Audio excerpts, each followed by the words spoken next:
Hi, I'm Miss Stephanie. Welcome back to Miss Stephanie's Story Time at the Learning Jungle. Today I have Curious George with me. Isn't that awesome? So today we're going to read one of his books, Curious George, The Snowy Day. Let's look at the cover and see, what do you think this book's about? Let's find out. George woke up to a wonderful surprise. It had snowed all night. George was curious about all that clean white snow. Maybe he could build something out of it. "You go outside, George," said the man with the yellow hat. "I'll make us some cocoa for later." This was going to be a perfect day. Perfect day. George went out to play. Uh-oh, he sank right into the fluffy powder. Uh-oh. Bill, George's friend and neighbor, came by. He did not have any trouble walking on the snow. "Hey, George," Bill said, "I have an extra pair of cross-country skis you can have." Then Bill showed George how to ski by making zigzags through the snow. Can you make zigzags with your fingers like this? You do that? George could not wait to try it for himself. With skis, George could stay on top of the snow, and he followed Bill uphill. Suddenly, they heard a noise. Bill said, "I'm going to find out what that is. You wait here." George waited on top of the hill in the cold. His house looked so small and warm. George wanted to get home for his cocoa. Was Bill coming back? "Hey, George," Bill shouted from the bottom of the hill. "I couldn't find whatever made that sound, but I have to head home now.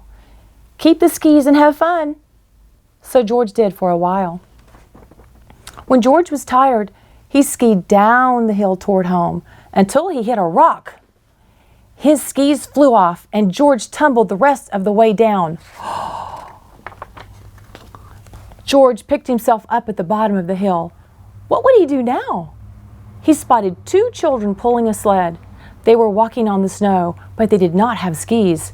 How did they do it? It had to be those wide, flat shoes they wore. "Vinny, I think he likes our snowshoes," the girl said. George nodded. "Vicki and I live on the other side of the hill," said Vinny. "If you come home with us, we'll lend our snowshoes so you can get home too. Climb aboard the sled." It was fun to sail down another hill, but now George was even farther from his house.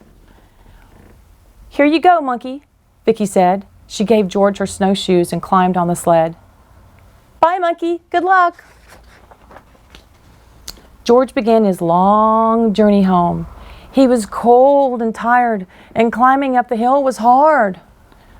The thought of a nice steaming cup of cocoa kept him going. George looked up. There was that noise again. He decided to follow it. A cold lost pig! What was he doing out here all by himself?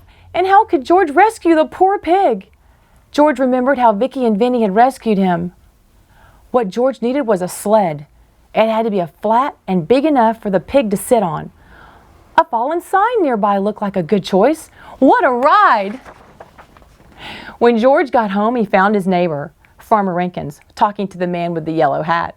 "Thanks for bringing my pig home, George," the farmer said. "He got out last night before it snowed." "Good work, George," said the man with the yellow hat. "There's some cocoa waiting for you inside." That was exactly what George had hoped to hear. Skiing, snowshoeing, sledding, and now cocoa. It had been the perfect snowy day. The end. I hope you liked this story. Please come down to the Learning Jungle where there's lots more. We'll see you next time.